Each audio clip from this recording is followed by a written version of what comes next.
Bonjour chers camarades, comme convenu, nous avons fait venir pour vous, dans le cadre de notre programme de sensibilisation à la jeunesse, et dans le cadre du cours d'éducation à la citoyenneté, nous avons fait venir pour vous la personne qui est devant vous, Monsieur Freddy Mulumba, que je vais vous présenter. Monsieur Freddy Mulumba qui est devant vous, Kabiaï, il est actuellement directeur général adjoint de la radio-télévision nationale congolaise, RTNC. Il est directeur général du magazine Renaissance africaine. Il est un ancien directeur général du groupe de presse Le Potentiel, voire Télé 7, si vous connaissez ces médias. Diplômé en sciences politiques de la FUCAM, donc à Mons, à Bruxelles. Il a publié plusieurs documents, notamment il est co-auteur avec le professeur Kamana sur l'Afrique et l'ordre néolibéral planétaire aux éditions universelles européenne 2018, co-auteur avec Kankwen Dambaya et Mukoka Senda de la République démocratique du Congo face au complot de balkanisation et d'implosion. Le petit résumé vous permet de connaître qui est l'orateur qui est devant vous, n'est-ce pas? Alors, sans plus tarder, on va vous demander d'être attentif. On l'accorde, on lui passe le micro pour commencer notre conférence qui a pour thème réflexion sur la responsabilité des intellectuels dans la crise en République démocratique du Congo.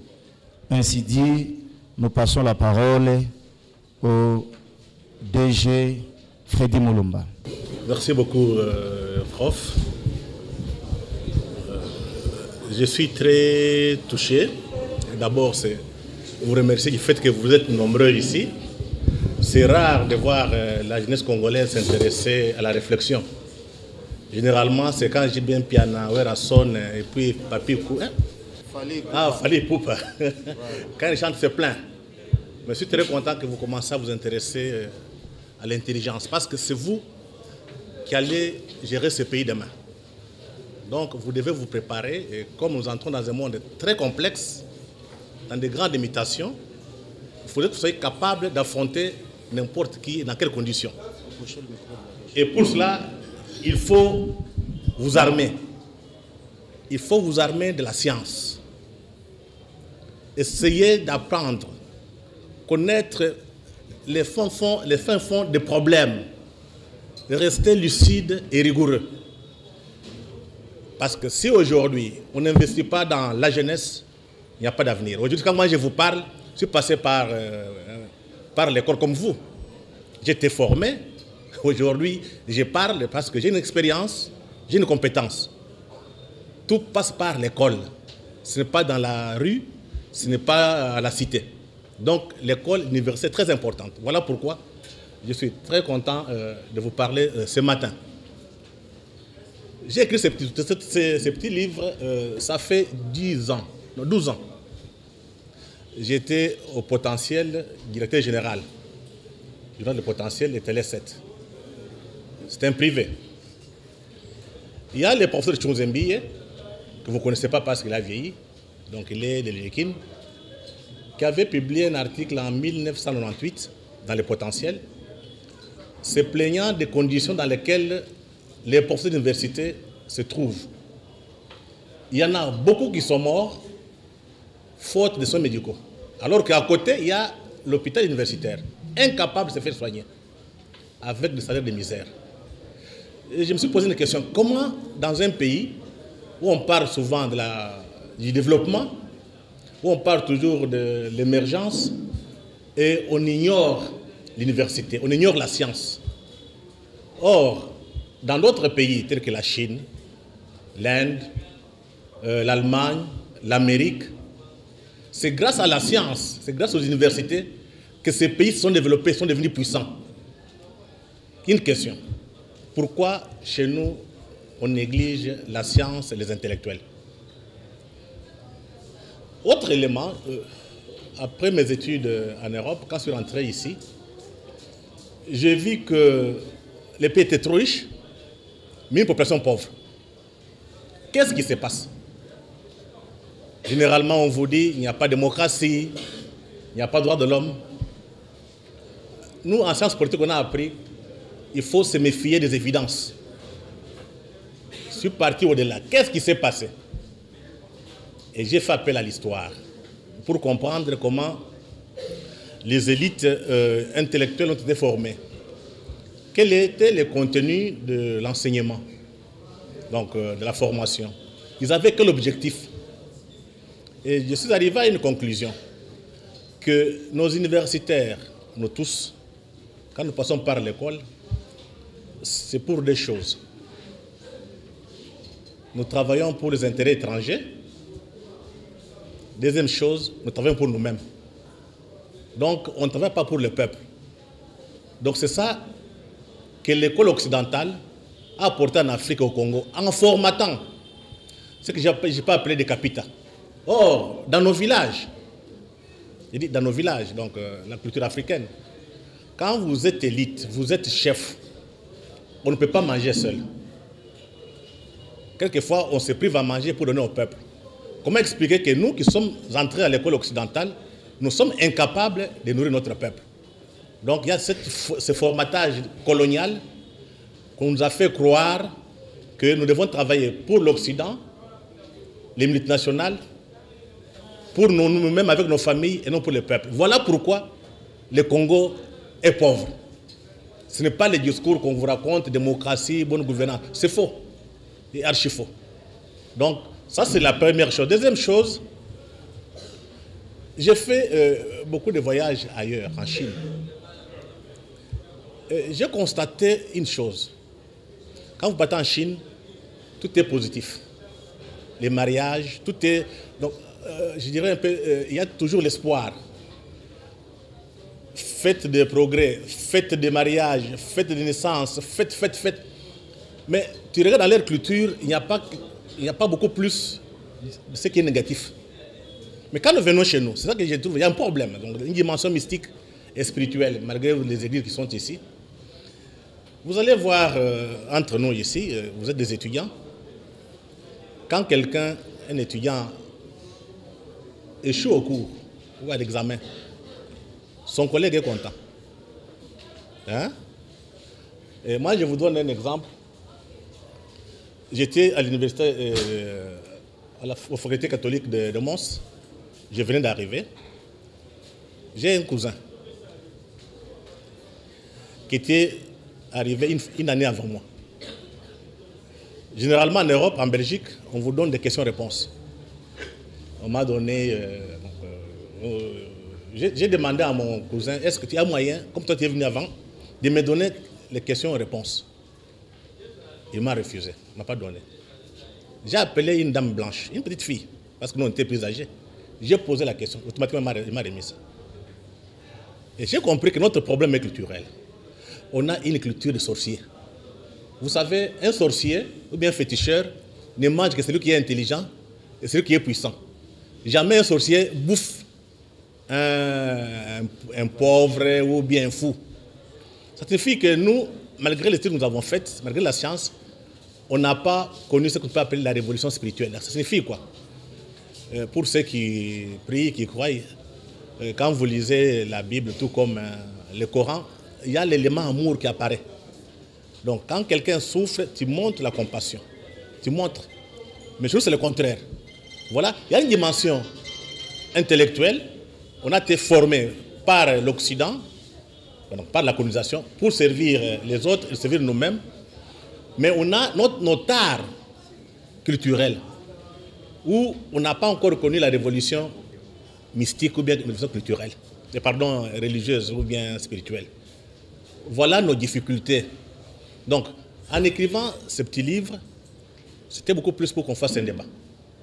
Je pense qu'on a remis à quelques étudiants, quelques professeurs, pour qu'on discute, que chacun donne son avis. Donc ce n'est pas que j'ai écrit, j'ai les mots pour la vérité, non. Ceux qui ont lu, ils ont trouvé qu'il y a des choses qui ne vont pas.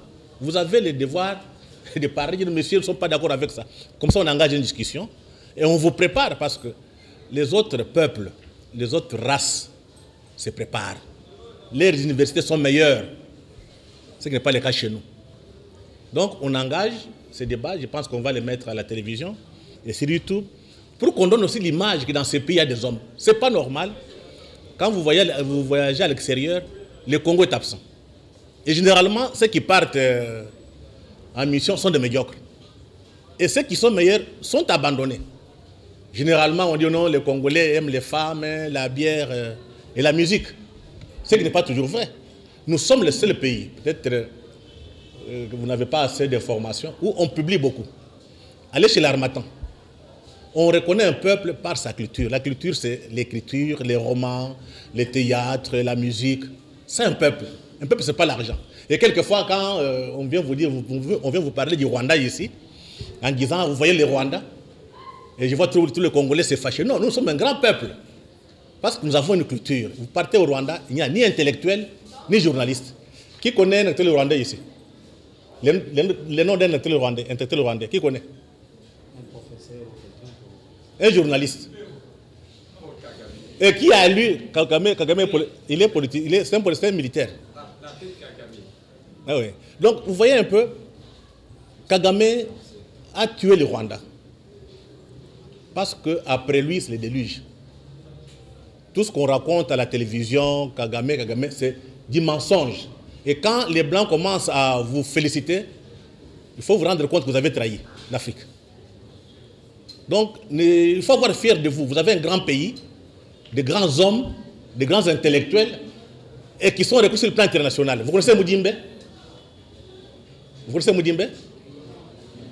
Mudimbe, donc VY, Vumbi-Yoka. C'est l'un des grands penseurs africains. Il donne cours en Amérique, mais vous ne le connaissez pas. Et quand on va vous parler du Rwanda ici, il faut tout le monde en train de trembler. Non, il faut être fier. Nous sommes un grand peuple, même s'il y a beaucoup de gens à l'extérieur qui sont contre nous, parce qu'on est trop riches. Et pour cela, on veut donner une image d'un pays géré par des idiots.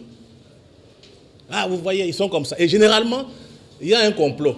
On met toujours les médiocres pour justifier qu'au Congo, il n'y a pas d'hommes. Et ceux qui sont meilleurs, on ne les recrute pas. Voilà pourquoi il y a la confusion ici. Donc quand je vous parle, c'est pour que vous ouvrez votre intelligence. Il y a un complot contre notre propre pays. Et tous les capitalistes du monde se sont mis.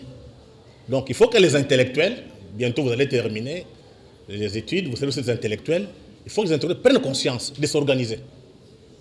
Quand on regarde là où il y a des Congolais, généralement, il y a un désordre. C'est pas fait au hasard. On sélectionne des individus, on les met, des médiocres, et quand ça marche, on dit, oh, vous voyez le Congolais. Et ça casse votre morale. Donc, quand j'ai écrit, c'est pour que vous preniez conscience que vous êtes un grand peuple. Le Congo, ce n'est pas n'importe quel pays. Et vous devez avoir le temps de lire. Le problème est que les Congolais, les Africains en général, ne lisent pas. Mais vous passez beaucoup de temps à discuter dans la rue. Évitez ça. C'est vous qui êtes l'élite de demain. Apprenez à lire très régulièrement. Donc, je préfère ceci, le professeur, qu'on engage un débat avec ceux qui ont lu, qui posent des questions. Donc, j'ai écrit ce livre en 5 parties. La première partie part des intellectuels congolais qui sont tiraillés entre la vérité, la survie et l'exil. Vous savez, quand on est intellectuel, on a, je dirais, une mission. C'est rechercher la vérité et la dire même si elle dérange. C'est ça la mission, la vocation d'un intellectuel. J'ai dit rechercher la vérité, pas avoir la vérité. Et la dire même quand ça dérange.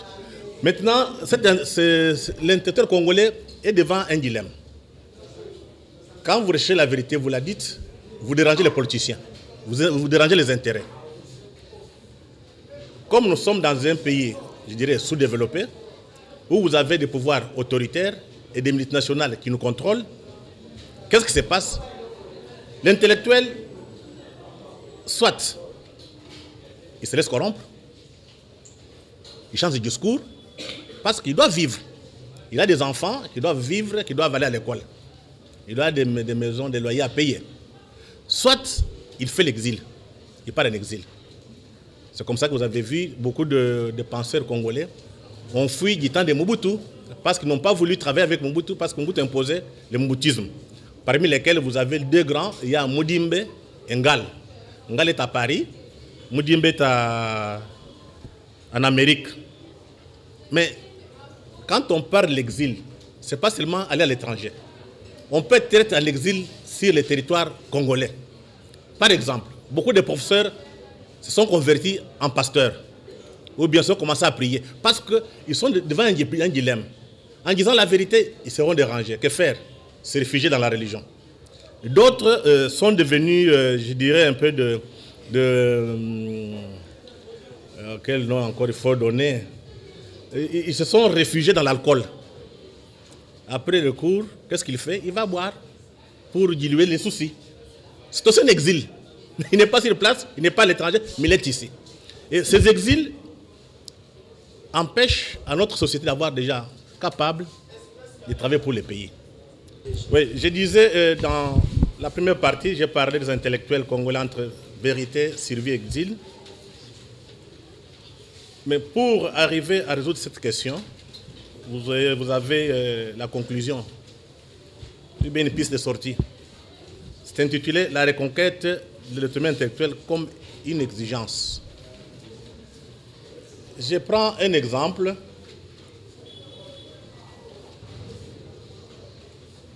Quand il y a un match de football, je viens de voir Jébin Piana, il vient de faire un concert, j'ai vu les gens donner l'argent. Quand il y a des matchs de football, les gens donnent l'argent, cotisent pour que les équipes fonctionnent correctement. Mais la question qui se pose est que pourquoi les gens ne cotisent pas pour les intellectuels? Donc, je recommande aux intellectuels de s'organiser d'abord sous forme de clubs et qu'ils soient les premiers à avoir cette culture d'association. Et pour qu'une association fonctionne, il faut cotiser. Si vous vous mettez ensemble ici, on vous demande de cotiser, personne ne veut. Mais quand on met la bière à côté, vous êtes prêt à aller boire, de passer même $10. Mais quand on vous demande $1, vous ne donnez pas. Donc le problème est culturel. On n'est pas formé ou bien éduqué pour travailler ensemble. Donc il faut que les intellectuels donnent l'exemple. L'argent qu'ils peuvent récolter ne suffit pas. Il faut maintenant aller dans la société. Comme on le fait pour les musiciens, pour les footballeurs, on peut aussi le faire pour les intellectuels. Ça les solliciter. Expliquer à la population que ce que nous faisons, ce n'est pas pour nous, c'est pour vous. Mais là, il faut que les intellectuels soient proches de la population. Pas les gens qui montent des cabales contre le peuple. Parce que le peuple considère les intellectuels comme des menteurs. D'ailleurs, quand vous partez à la cité, les gens vous disent, quand les Blancs étaient ici, durant la colonisation, on nous frappait, mais du monde on donnait à manger. C'était des Blancs, les colonisateurs. Mon ami, nos frères noirs, c'est pire. Non seulement ils nous privent à manger, et puis ils nous tuent. Ce qui n'est pas normal. Donc il faut que les intellectuels fassent un effort pour se rapprocher de la population. Comme ça, quand la population verra qu'ils font du bon travail, elle va contribuer, comme on le fait avec les musiciens, comme on le fait aussi avec les footballeurs. Mais ça ne suffit pas. Parce que nous sommes dans un environnement un peu très pollué, qui n'est pas propre. Donc il faut se battre pour avoir un État démocratique, indépendant. Démocratique, pourquoi? C'est pour avoir l'accès, pour garantir la liberté d'expression. Mais cette liberté d'expression peut être garantie quand l'État est indépendant. Mais quand vous êtes dans un État qui est sous tutelle étrangère, il est difficile que vous soyez indépendant. Donc il faut vous battre pour être démocratique et puis indépendant ou bien autonome. L'autre élément, c'est l'accès aux médias. C'est bien, vous pouvez avoir des idées, mais si vous n'avez pas l'accès aux médias, vous ne savez pas communiquer, vous n'existez pas. Donc il faut que les intellectuels exige l'accès aux médias publics et privés, d'un côté, mais aussi avec de nouvelles technologies aujourd'hui. Vous avez WhatsApp, vous avez Twitter, vous avez Facebook. Vous pouvez vous exprimer librement. Donc au lieu de laisser... Il y a un petit là qu'on appelle... le lit de Pessa, comment s'appelle ce garçon-là? Moukoko. Fils Moukoko. Mais Fils Moukoko est devenu une vedette. Ça prouve que l'intelligence... Les gens intelligents ont disparu. Comment expliquer cela? Eh bien, c'est là. Vous devez faire comme Fils Moukoko. Vous mettez aussi dans YouTube, vous mettez aussi dans WhatsApp, vous mettez aussi dans Twitter, dans tout ça. Mais vous donnez votre point de vue. Comme ça, les médiocres, comme les Fils Moukoko, vont disparaître. Ce n'est pas normal que vous qui êtes jeunes, vous laissez des médiocres émerger. Donc, battez-vous pour que votre message passe dans les médias sociaux, dans les médias traditionnels. La deuxième partie de mon livre est intitulée « Les intercongolais dans l'arène politique ». Vous êtes encore jeune, du temps de Mobutu, les gens parlaient de la République des professeurs. Comment est-ce qu'on peut avoir des docteurs, des professeurs en économie, en sciences politiques? Le pays ne marche pas. Qu'est-ce qui se passe? J'ai essayé un peu de voir certains auteurs pour expliquer pourquoi ceux qui entrent en politique avec leurs compétences échouent. La première chose est que ces hommes sont des chercheurs de l'emploi. On ne les cherche pas par les pouvoirs politiques. Parce que si tu connais, on vient te chercher de que nous voulons un secteur qui apporte ça à notre État. Et toi, en tant qu'intellectuel, tu poses des conditions. Mais ici, la plupart de nos docteurs et professeurs vont chercher du travail. Voilà pourquoi ils sont méprisés et nommés par décret, tout comme par ordonnance présidentielle. Mais généralement, quand vous demandez mais pourquoi vous, avec vos connaissances, pourquoi ça ne marche pas, vous dites non, c'est la faute de ce système. Aujourd'hui, tout le monde accuse Mobutu. Tout le monde accuse Mouzé Kabila. Tout le monde accuse Joseph Kabila. Une question.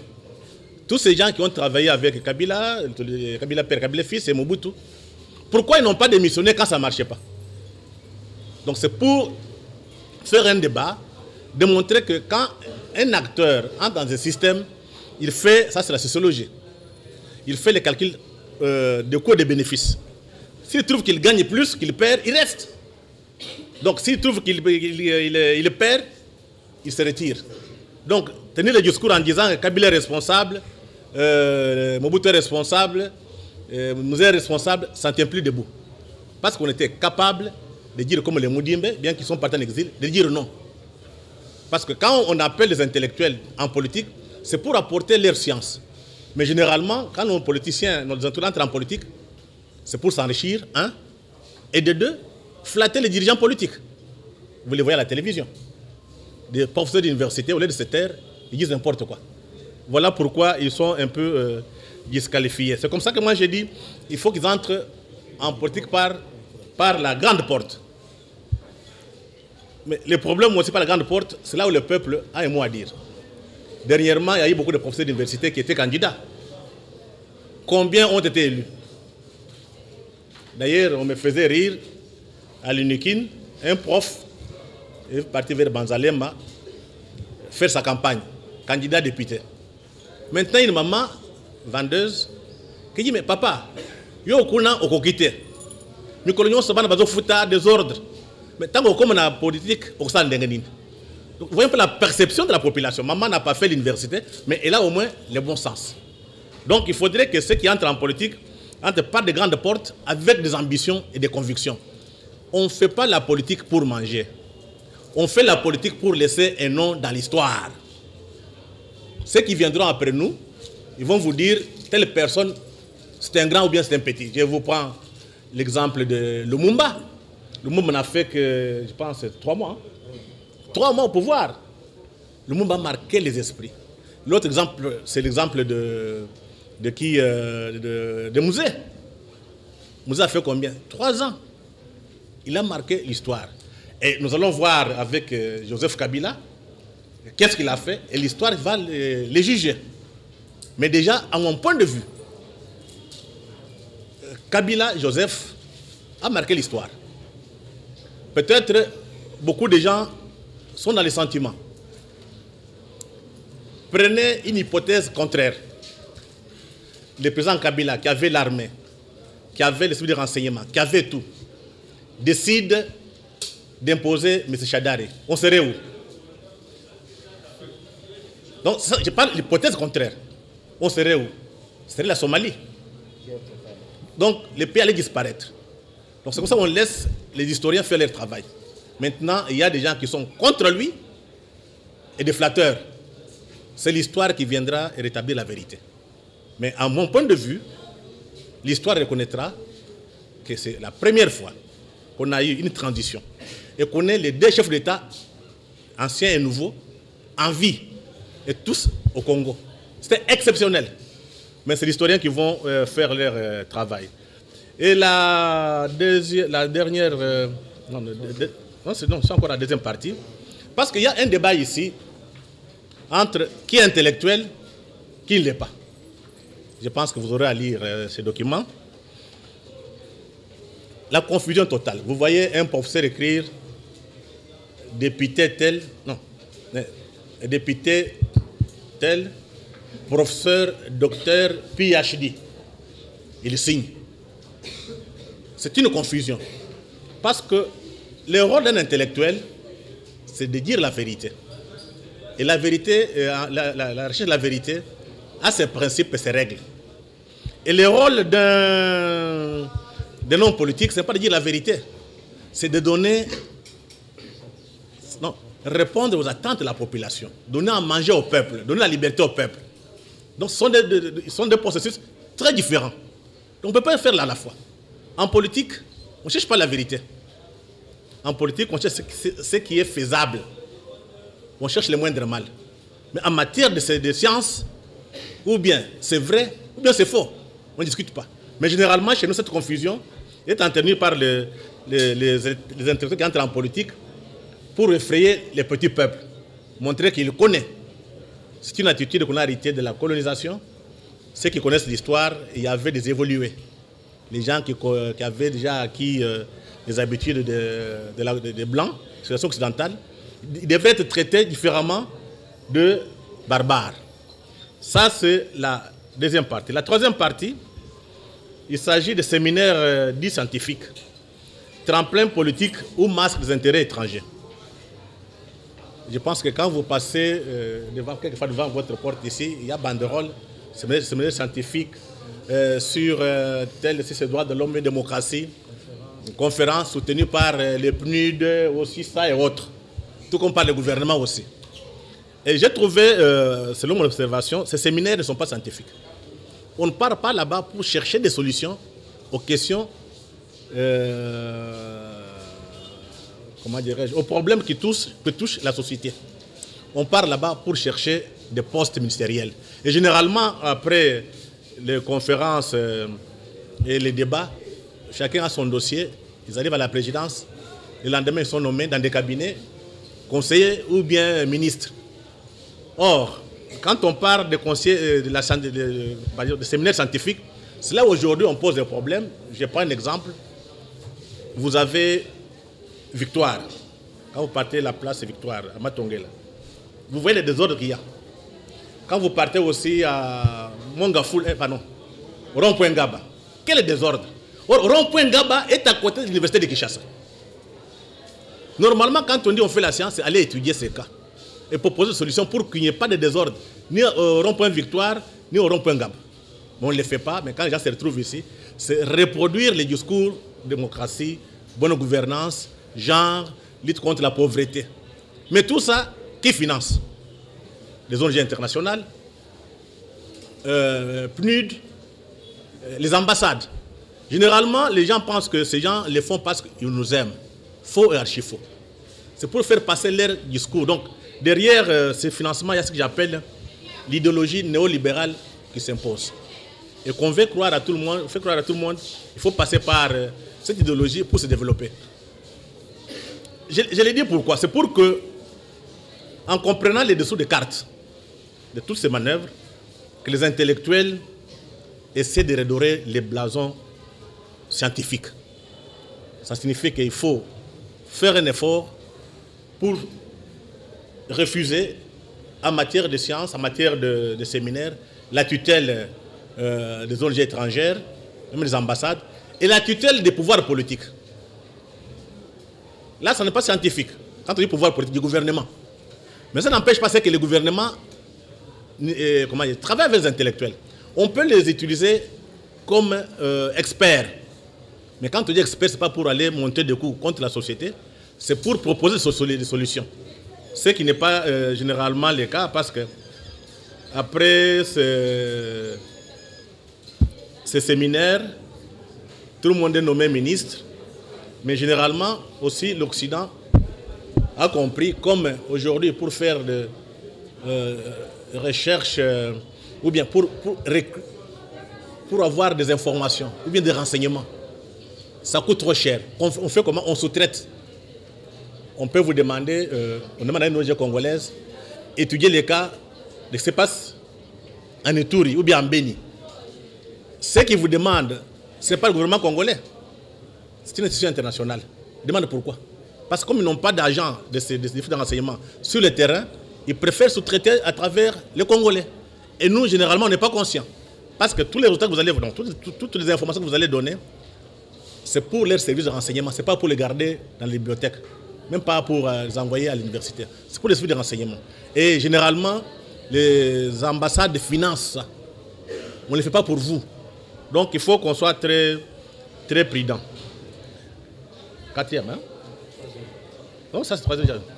Quatrième partie, la société et l'État congolais ont-ils besoin de leurs intellectuels de la science? Vous savez, quelquefois, ça fait très mal. Quand vous voyez l'état dans lequel se trouvent nos universités, on se pose des questions. Pourquoi l'État congolais paye mal les professeurs d'université? Pourquoi l'État congolais a abandonné le soutien aux universités et à la science? Et cela est dû à ce que je peux appeler un héritage colonial. Parce que dans notre société, au Congo en particulier, quand on a créé le Congo en 1885, le Congo était un État indépendant et qu'on avait confié à Léopold II. Mais ce n'était pas un État, c'était une entreprise internationale. Et là, c'est ceux qui étaient à Berlin qui ont fixé les règles du jeu. Voilà pourquoi nous, on n'a pas de parrain. Tu pars en France, à Brazzaville, vous avez un parrain, c'est la France. Vous partez, quel pays ici hein? Ghana et les autres, Ghana ça va, ils sont battus pour les libertés. Niger, hein? Oui, c'est la France. L'Angleterre aussi, avec les Commonwealth, c'est contre tous les pays anglophones qui sont indépendants. Voilà, le Congo, c'est un cas spécifique. Et quand on est une entreprise internationale, pas un État, ceux qui décident, ce sont les multinationales qui étaient à Berlin en 1885. Et parmi lesquels, ceux qui étaient leurs petits-enfants ou bien leurs descendants, ceux qui ont soutenu l'opposition à Genève. Et beaucoup de gens ne se sont pas posé la question comment Kofi Annan a organisé la rencontre des Congolais de l'opposition à Genève. Qui était derrière? Glencore. Glencore, c'est celui qui est contre le code minier, le nouveau code minier qu'on avait voté. Et quand on part plus loin, Glencore a des ramifications avec ceux qui étaient en 1885 à Berlin. Donc, dans leur imaginaire, le Congo leur appartient. Donc, les minéraux. Et pour cela, ceux qui accèdent au pouvoir ne sont pas des chefs d'État, ce sont des gérants. Mais comme ils dépendent des multinationales, des puissances étrangères, ils répriment les intellectuels. Et ils n'ont pas besoin de ces intellectuels parce qu'ils estiment que ces intellectuels sont des opposants. Voilà pourquoi on abandonne l'université, voilà pourquoi on abandonne la science, voilà pourquoi on abandonne l'école. Les attitudes que nos politiciens ont aujourd'hui sont héritées de la colonisation. Il y a tout un héritage. Du temps belge, on disait pas d'intellectuels, pas d'ennui. Tous les régimes qui se sont succédés, dès que tu commences à faire la critique, automatiquement on t'identifie comme opposant. Et là, on va te réduire en néant. On commence d'abord la petite bourse, si tu es quelque part, on t'enlève et tu tombes dans la misère. Là, tu es obligé soit de fuir, soit de s'allier. L'autre élément, c'est la culture d'assister. Le deuxième élément, oui. Nous avons cette culture, je vois ici, les gens sont contents, la France donne 85 millions de dollars, les gens sont contents, on va nous aider, l'Amérique va nous aider. Non! Il n'y a pas de cadeau en matière, je dirais un peu, de relations entre État et État. Ce qu'on nous donne, c'est pour créer une habitude, une attitude, un comportement de dépendance, tout simplement. Et ça tire ses sources dans la colonisation. Quand nous, on étudiait, dans les temps, il y avait des cahiers gratuits, des livres gratuits. On ne se pose pas la question pourquoi on les donnait. C'était la colonisation. Et aujourd'hui, c'est resté, je constate, quand j'ai fait les livres, beaucoup de gens n'achètent pas. On demande gratuitement. Mais quand vous vendez des chemises, vous donnez, tout le monde apprend, il va payer à la fin de l'année. Donc cette culture est restée chez nous. Donc tout est gratuit en quelque sorte. Hein, tout est gratuit. Donc il faut faire un effort pour changer les habitudes. L'autre élément, c'est la foi aveugle dans les fétiches et la sorcellerie. Vous savez, généralement ici, quand on dit qu'on fait un gouvernement demain, il y a même des gens qui vont dormir dans les cimetières pour qu'ils soient désignés comme ministres. Il y en a qui font des fétiches pour dominer certains chefs. Mais une question. Si nos fétiches étaient puissants, pourquoi l'Occident nous a battus? Parce que vous êtes des féticheurs, vous faites des miracles. Mais pourquoi les Blancs nous ont battus? Parce qu'on dit qu'on avait des fétiches. Donc à cause de cette confiance dans cette foi, donc cette confiance dans ces mystiques qui fait que on abandonne la science. On n'a pas besoin d'intellectuels. Parce que pour savoir demain tu vas gagner, tu peux faire un sondage. Tu n'as pas besoin, comme Mobutu l'avait fait à la conférence souveraine, il a importé 40 marabouts sénégalais. Mais curieusement, quand l'avion voulait décoller, ça a raté le décollage. Ça, c'est l'histoire récente, hein, vous pouvez vérifier. Demandez à vos parents, vont vous dire ce qui s'est passé ici entre Kalonji, Moussengo et Kanko. Mais c'était des choses impensables au XXIe siècle. Voilà pourquoi on n'a pas besoin de la science. Alors on pouvait interroger la population, faire des sondages, des enquêtes, savoir si demain il y a élection, qui peut gagner. Mais comme l'Occident nous a battus, on avait des fétiches, je pense qu'il est normal qu'on sache pourquoi l'Occident nous a battus. C'est parce que l'Occident a maîtrisé la science et les nouvelles technologies. Nous, on avait encore, en dehors de nos fétiches, on avait encore des flèches. Les autres avaient des armes. Donc toi, tu tires ta flèche, c'est les flèches, je pense. Hein? Oui, oui, à quelques mètres, là, 50 mètres. Mais avec une balle, ça a 200 mètres. Généralement, on pensait que c'était la magie. Non, c'est la science. Donc si nous voulons demain qu'on tienne, il faut maîtriser la science et les nouvelles technologies. On n'a pas d'autre choix. Pas les faire des fétiches. Et la dernière partie, vous savez, je viens de parler ici, notre grande difficulté, si on vous demande ici combien de philosophes congolais, combien de romans ou bien combien de livres de philosophie de congolais ont écrit, combien vous avez lu? Qui a lu un philosophe congolais ici, dans la salle? Qui a lu? Et qui connaît un philosophe congolais? C'est qui? Qui c'est? Ah, vous voyez, Zamenga n'est pas philosophe. Vous voyez un peu le problème. Zamenga, on peut dire que c'est un romancier, un écrivain, n'est pas philosophe. Zamenga ne produit pas la pensée. Mais quand on va vous demander si vous connaissez Karl Marx, tout le monde connaît. Donc notre grande difficulté, c'est de ne pas avoir notre pensée propre. Et toute la pensée qu'on utilise aujourd'hui, généralement, vient des penseurs occidentaux. À travers la colonisation, bien entendu, à travers l'école. Donc il y a ce déficit qui existe. On ne peut pas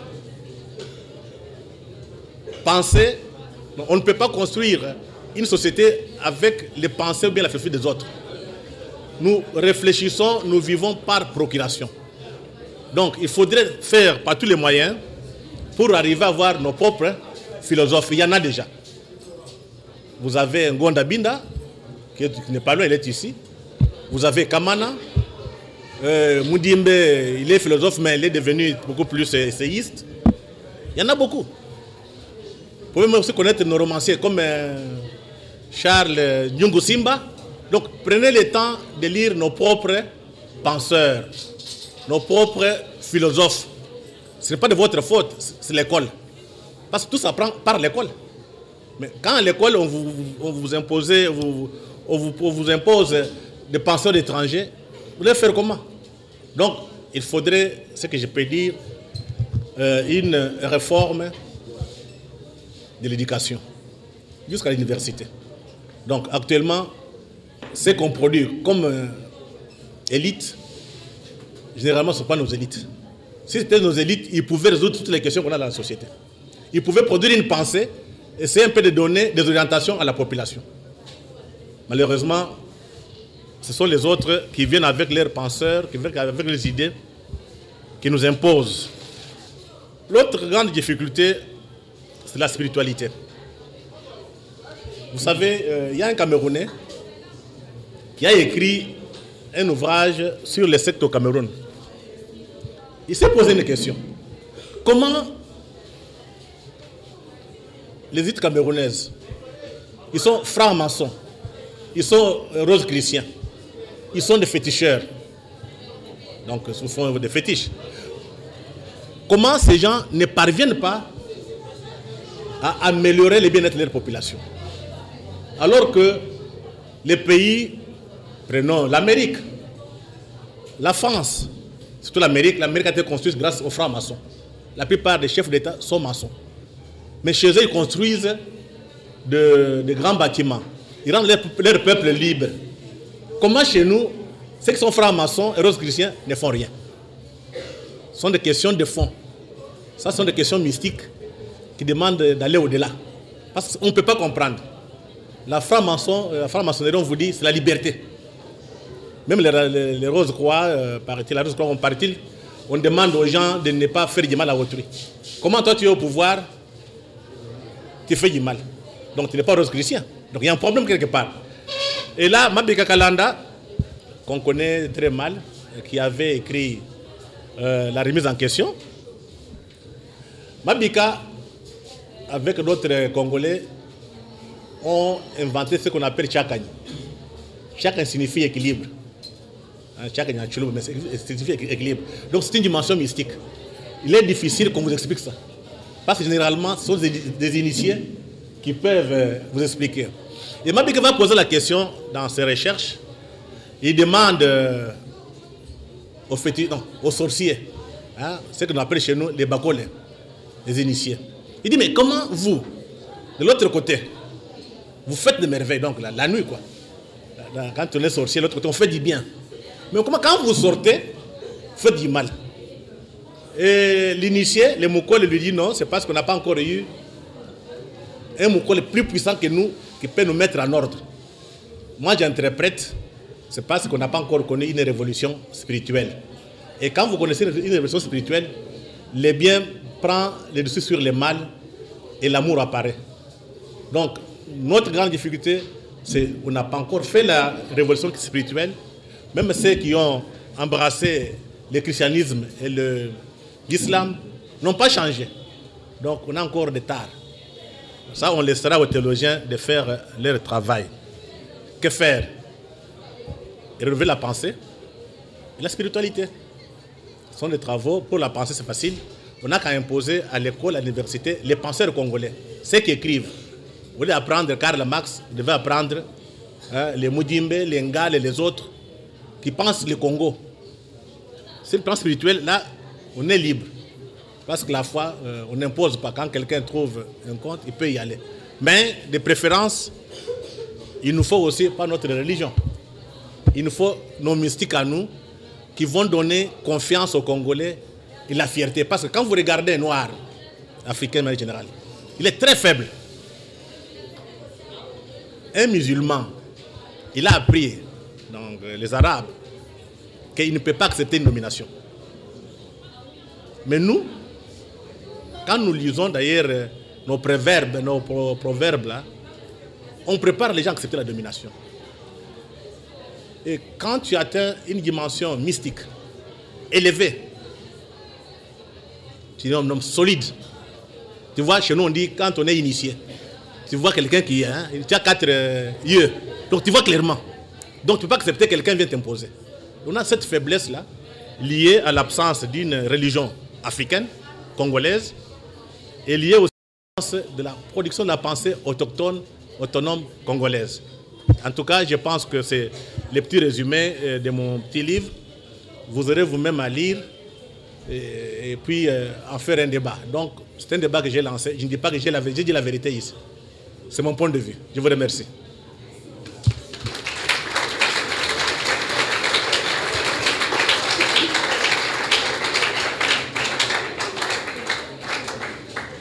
Voilà, nous remercions notre orateur du jour parce qu'il est allé en profondeur pour vous expliquer le contenu de cet ouvrage. Et il a décidé aussi, parce que c'est un combat, nous sommes dans un combat. Nous sommes dans un combat. Je vous ai dit ici, vous voulez développer ce pays, vous voulez que ce pays avance, battez-vous pour coloniser les autres peuples. Mais coloniser avec quoi? Il vient de dire avec la pensée. Réflexion réalisée par les intellectuels. Il a aussi conclu en parlant de la spiritualité, c'est très important. Je crois que même dans le cadre du cours, je vous ai déjà parlé de la spiritualité, n'est-ce pas? Alors, je ne saurais pas résumer notre orateur, parce que vous-même vous êtes là, vous avez fait votre propre résumé. Alors, allons dans la réflexion. Regardez les questions et vous pouvez poser à notre orateur pour un peu d'éclaircissement. Parce que ce combat que nous avons lancé ne réussira qu'ensemble avec vous. Il a parlé de la défaite que nous avons connue face à l'Occident. Eh bien, il faut relever cette défaite. Rappelez-vous l'ouvrage de Cheikh Anta Diop, l'anthropothéocosmologie de l'Égypte ancienne comme la matrice, n'est-ce pas, de la science même du monde. L'Égypte, c'est en Afrique. Les autres sont venus, ils ont copié. Et ils sont venus nous battre avec ce qu'ils ont copié chez nous.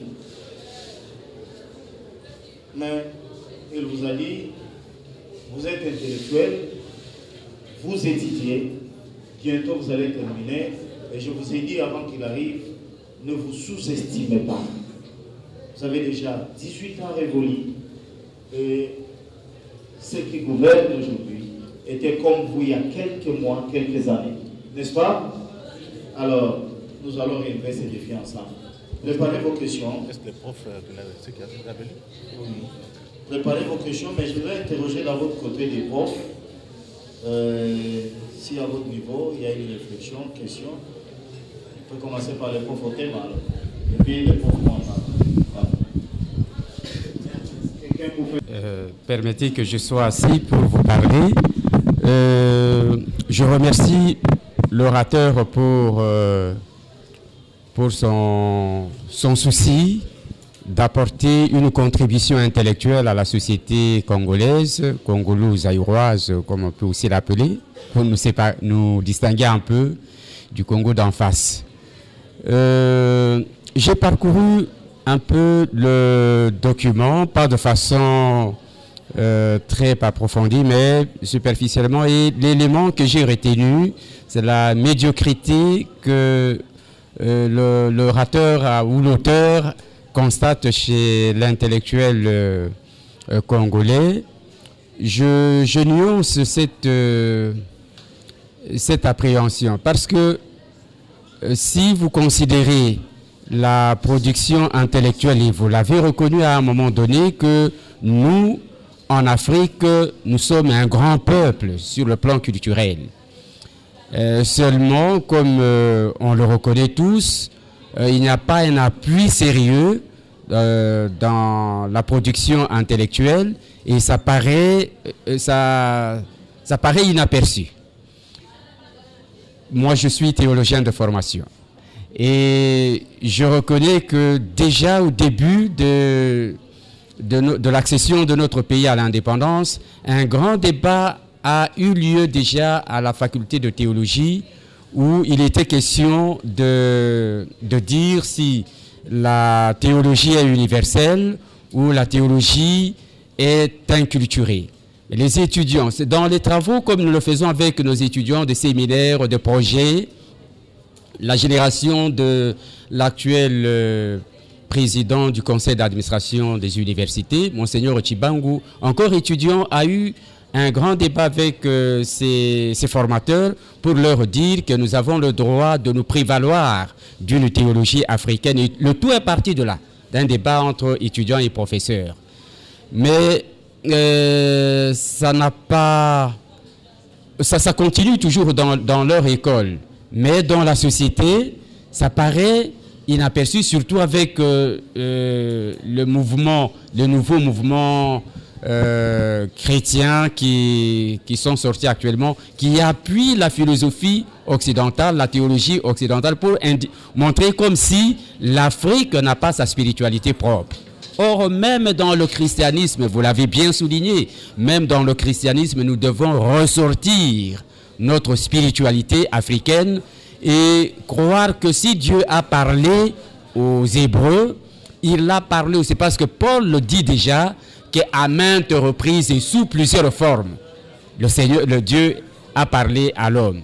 Donc, tel qu'il a parlé là-bas, à maintes reprises et sous plusieurs formes, aussi dans nos sociétés. C'est là que nous devons creuser l'abcès pour retrouver notre propre spiritualité et décoller.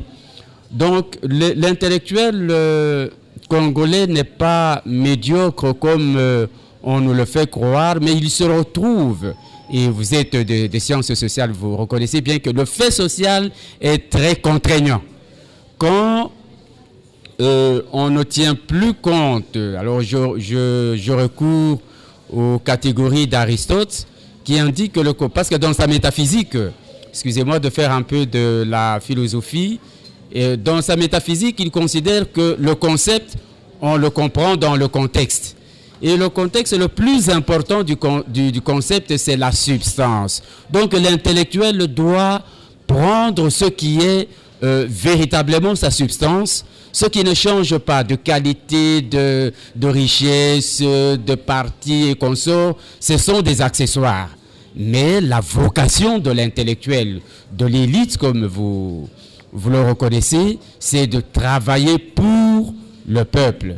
C'est ce qui doit être inculqué dans le mental de notre jeunesse, de nos étudiants, pour que l'intellectuel ait un impact dans la société. Parce qu'il se retrouve dans un contexte de contraintes qui vont au-delà de ses capacités. Donc c'est le fait social. Qu'est-ce qui prime chez le politique congolais africain? Je me rappelle, avec le recul du temps, j'étais encore jeune, très jeune et même enfant, quand on a parlé de la zaïrianisation.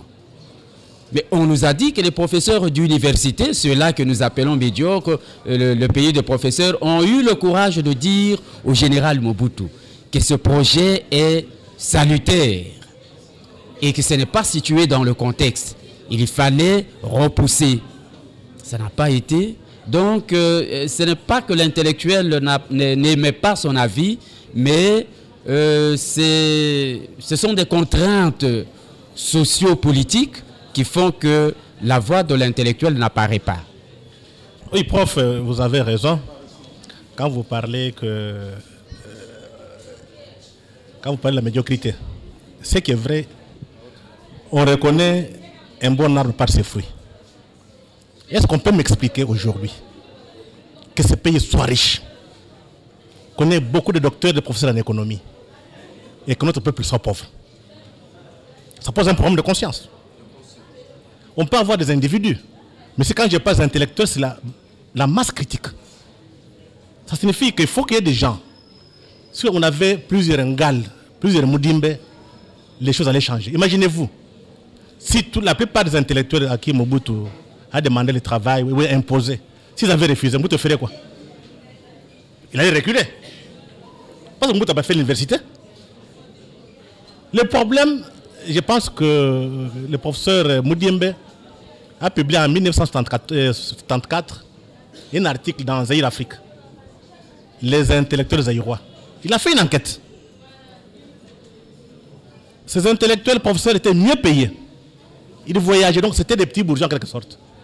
Mais ils n'étaient pas satisfaits de leur statut de professeur d'université. Ils aimaient l'argent et aspiraient à d'autres postes que le poste de professeur. Donc le problème est lié à la formation. Et vous allez voir qu'il y a cet héritage de petits évolués. L'exemple est là. Quand quelqu'un est professeur d'université, il pense qu'il connaît tout. Tu peux être physicien, tu ne connais pas les licences économiques. Ici, dire quelqu'un qui est professeur, il connaît tout.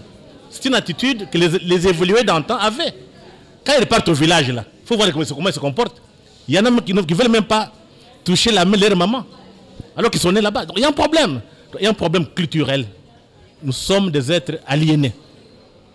Donc il faut revenir à nos valeurs. Et quand on a ces valeurs, on a des hommes solides. Regardez au village.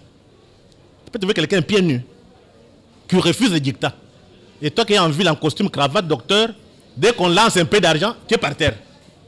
Donc le premier tailleur. Donc il faut voir un peu la masse critique. Parce que si cette masse critique, avec tout ce qu'on a comme intelligence ici, je vois très mal qu'on nous domine.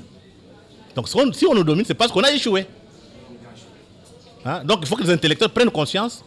Au lieu, je vois beaucoup attendre quand quelqu'un est ministre, ils vont chercher à être directeur de cabinet. Ils n'ont même pas d'ambition. Mobutu avait dit, je pense que c'était encelé. Il a dit, tout le monde rêve d'être secrétaire d'État, premier secrétaire d'État, premier commissaire d'État, mais jamais président.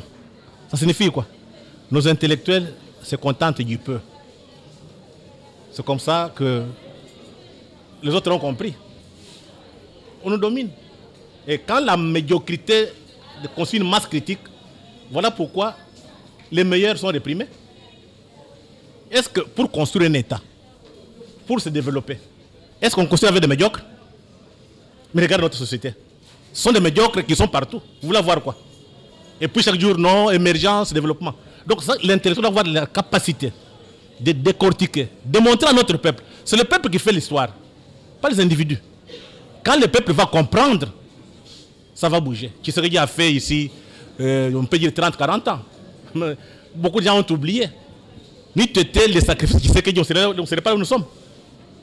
Quand on dit pas seul Tshisekedi seul, mais ceux qu'on connaît, ils étaient 13. Beaucoup sont morts sans accéder au pouvoir. Et il y en a qui ont négligé les études de leurs propres enfants pour une lutte. Quel sacrifice! Et aujourd'hui, vous avez des gens qui ont fait de grandes études, ils ne sont pas prêts pour faire des sacrifices. On aime belle voiture, on aime voyager. Dès qu'on dit qu'il faut s'engager, non. L'exemple, la guerre à l'Est. On vous dit qu'il y a de l'organisation. Je vois les gens faire des séminaires ailleurs. Or, la question est là. La guerre a fait 20 ans. Pourquoi ne pas faire des thèses? Mobiliser la population. Que les élites parlent. On ne parle pas. On a peur de perdre des privilèges. Et puis surtout, quand on va donner des postes ministériels, il faut qu'on soit sûr. Voilà comment notre élite s'est laissée corrompre. Par des privilèges et par la peur aussi. Parce que quand on tue des gens, c'est pas facile de résister. Ok. Voilà, merci prof. Il faut parler à haute voix parce que derrière on ne vous saisit pas. Hein, monsieur le Raté. Nous donnons la parole au prof Arthur Mwamba. Merci, monsieur l'orateur. Je vous reconnais par votre vivacité à défendre un courant souverainiste et je vous ai déjà beaucoup suivi à la télé avec beaucoup d'admiration et je pense que vous êtes sur la bonne voie. Alors, vous avez plaidé pour une refondation de l'intellectuel congolais. Vous avez plaidé pour la prise de conscience. Alors, j'ai un problème, je veux savoir si, à votre niveau, vous pensez, parce que vous l'avez dit, qu'il y a un problème d'éducation, il y a un problème de programme. Nous n'apprenons pas à réfléchir sur les pensées de nos prédécesseurs africains congolais. Nous n'étudions pas nos philosophes, nos propres penseurs. On nous apprend Karl Marx, on nous apprend Lénine, on nous apprend John Maynard Keynes en économie, parce que je suis économiste, excusez-moi. Est-ce que vous croyez qu'il faut refonder le programme d'éducation congolais à tous les niveaux? Je dis bien à tous les niveaux. Croyez-vous qu'il faut le refonder, ce programme, que ce soit au niveau de l'éducation élémentaire jusqu'au niveau des universités? Et s'il faut le refonder, quelles sont les orientations qu'il faut prendre pour cette réforme? Voilà ma question, je ne vais pas être beaucoup plus loin. Merci. La refondation de l'éducation ou bien la réforme. Prof, les problèmes politiques, il ne faut pas aller par 4 chemins. C'est quand on aura des dirigeants qui comprendront l'importance de la science qu'on va réformer notre université. Et là, ça demande des dirigeants qui sont autonomes, indépendants. Donc la première chose à faire, c'est avoir un État, un gouvernement, un État indépendant qui ne dépend pas de l'étranger. Je vous prends l'exemple de la Chine. La Chine, vers la fin de la dynastie, je pense, de Qing, les intellectuels chinois avaient copié pour réformer leur système, non pas éducatif, un peu de gouvernement. Ils ont pris le modèle occidental. Ils ont testé, ça n'a pas marché. Quand Mao a fait la révolution, pourquoi Mao a réussi? Mao a eu le temps de lire l'histoire des grandes dynasties chinoises. Donc c'est un grand lecteur du fait qu'il a travaillé dans la bibliothèque à Pékin. Si Mao a compris, si vous voulez changer la société, changez l'éducation, changez l'enseignement. Aujourd'hui en Chine, selon certaines informations, l'histoire est très importante. L'histoire est très importante. Donc pour passer d'une classe à une autre, il faut l'histoire. Les Chinois, s'ils étudient les penseurs occidentaux, ça a un niveau élevé. Dès le bas âge, c'est le Confucius, donc tout ce qui est pensée chinoise. Et quand vous êtes en face des Chinois, ils sont solides. Ce n'est pas le cas chez nous. Nous, à travers l'école, on a appris à penser par procuration. Donc la chose à faire aujourd'hui, c'est qu'on soit indépendant politiquement et qu'on décide seul quelle éducation, quelle matière on va donner à nos enfants. Et vous allez voir, dès que vous déclarez l'Occident est là, on veut vous aider. Non, on veut nous piéger. Aujourd'hui, je pense que dernièrement, il y a eu la rencontre au Sénégal entre Macron, Macky Sall et une dame là qui est chanteuse là, je ne sais pas encore très bien les noms, pour soutenir l'éducation en Afrique. Donc, dans un pays où il y a encore des gens lucides, sérieux, on ne peut pas confier l'éducation de nos enfants aux étrangers. On est content ici. Tu vois quelqu'un qui quitte l'Europe, non, non, il veut vous aider. Il faut se méfier. Et si on veut dominer un peuple, on tue la culture. La culture, on tue par l'éducation. Qu'est-ce que nos enfants étudient ici? Est-ce qu'ils connaissent l'histoire? Rien. Et pour avoir des hommes solides, il faut l'histoire et la philosophie. Et vous avez une conscience historique. Ça nous manque beaucoup. Voilà pourquoi, malgré nos diplômes, nos doctorats, on n'avance pas. Donc, il faut revenir à la base. Et là, je pense que Tshisekedi est là. Il n'a pas de compte à rendre aux Occidentaux. C'est le peuple qui l'a voté. Mais maintenant, il faut qu'il impose la réforme de l'éducation. Et je suis malheureux de voir que les débats, je ne vois pas les intellectuels discuter. On vient de déclarer l'éducation, l'enseignement primaire gratuit. Oui. Mais j'ai regardé les discussions, c'est comme, je m'excuse, des femmes de ménage. Normalement, ceux qui sont spécialistes en matière d'éducation devraient reprendre ces débats et dire que ça ne suffit pas. Il faut réformer l'éducation. Mais personne ne parle. Donc vous voulez maintenant que les Blancs viennent parler à notre place? Voilà notre faiblesse. Donc on n'a pas encore des élites ici. Il n'y a pas d'élite. Quand je dis élite, au niveau des masses critiques. S'il y a des spécialistes en éducation, ils ont beaucoup écrit. C'est le moment d'aller dans les médias expliquer non, le président Tshisekedi, c'est bien. Mais ça ne suffit pas. Il regarde les problèmes. Et là, vous allez voir que les Blancs, l'Occident ne va pas accepter. Parce que sur base du contrôle de notre éducation, qui nous domine. Donc, si on réforme l'éducation va donner la conscience à un peuple et l'indépendance. Et ils vont faire quoi? Or, sans nous, l'Europe n'existe pas. Donc, c'est ça un peu le problème. Il faut que les intellectuels se prennent en charge. Laissez les politiciens faire leurs négociations, leurs coups. Maintenant, il faut que les intellectuels se démarquent. Pas en tant qu'individu, en tant que groupe. Vous êtes économiste, il y a un problème qui se pose. Il y a quand même un groupe d'économistes qui peuvent se mettre et discuter. Mais curieusement, chacun... Et quand vous voulez vous mettre ensemble, on met un virus. Vous êtes divisés. Regarde vos facultés... comment on appelle ça? Facultés économiques, de sciences économiques. Mais quand je vois des querelles, c'est comme des enfants. C'est pas normal. Donc il faut une prise de conscience. Parce que ce que nous faisons aujourd'hui, c'est la construction de demain. Tout est construction. Ça ne vient pas comme ça d'en haut.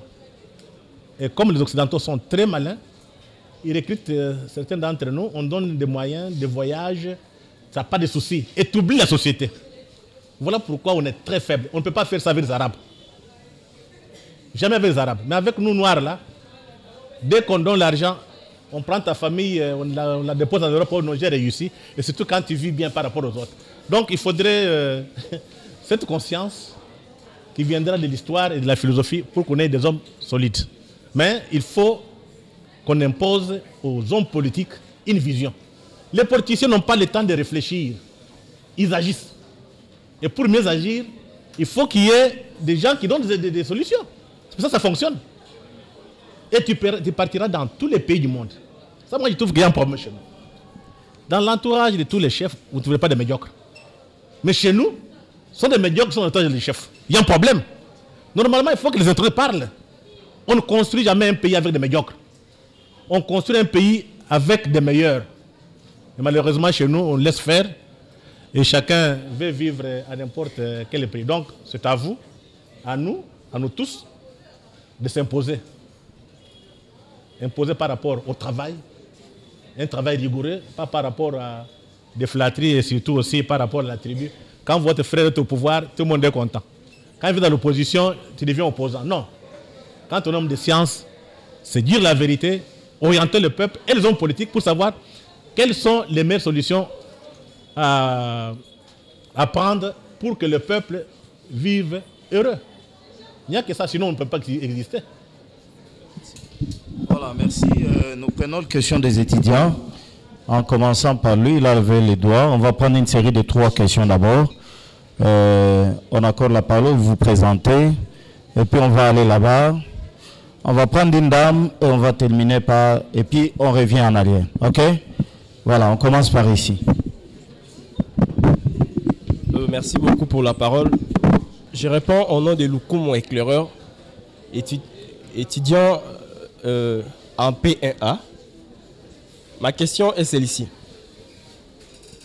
Je vous ai bien suivi, vous avez dit quelque part, un intellectuel doit avoir une culture de résoudre certains problèmes. Et voyant les cas de l'intellectuel congolais, il y en a ceux qui finissent bien leurs études et embrassent le chômage. Donc ça signifie que les pays ont un problème d'emploi. Les pays ne réservent pas des emplois pour les intellectuels congolais. Et vous, regardons l'immeuble qui occupe la RTNC, vous serez d'accord avec moi qu'il y a des parties non exploitées.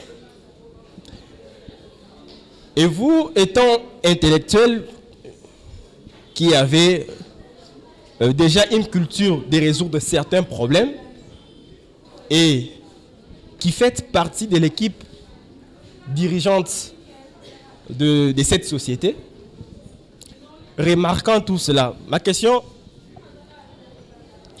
s'adresse directement à vous de me donner les différentes solutions que vous avez déjà proposées ou trouvées pour qu'il y ait occupation tout entière de l'immeuble de la RTNC.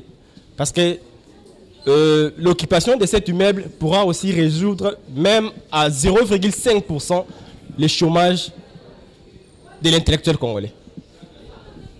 Merci. Merci beaucoup. Messieurs, venez rapidement. Non, non, allez vous asseoir. Je vais prendre votre nom après. Silence. Mademoiselle, préparez-vous. Mademoiselle, préparez-vous pour la question, oui. Merci beaucoup. Monsieur le directeur général de l'RTNC pour cette conférence. Je tiens également à remercier les CT Kalonda pour cette conférence. Il y avait eu des choses dont on ignorait, mais grâce à cette conférence, on a ajouté quelques plus. J'ai quelques préoccupations ici. Dans tout ce que vous venez de dire, les différents points que vous avez énumérés dans ces modules, c'est bien. Maintenant, j'aimerais savoir, la mentalité de nous, Congolais que nous sommes, se dit quoi? On a la science dans la tête, on a même aussi la façon de diriger. Mais quand on arrive au pouvoir, on n'arrive même pas à l'exercer, bien sûr qu'on a tout ça à nous. Pensez-vous que les gens qui sont là en tête, soit les dirigeants, ignorent tout ce que nous apprenons avec vous ici? Je ne pense pas. Ils ont tout ça, mais ils ne font que regarder leurs intérêts fiscaux. Non, je dois faire, est-ce que c'est moi la première personne à faire ceci? Non, je dois d'abord s'occuper de mes biens, soit de ma famille. Raison pour laquelle le Congo continue toujours à aller trop mal. Et j'aimerais aussi ajouter ceci par rapport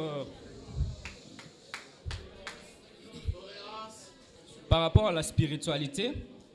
J'avais entendu l'intervenant de dire, comme à l'Amérique, il y a des Rosicruciens, tout conscients qui font que leur pays puisse évoluer.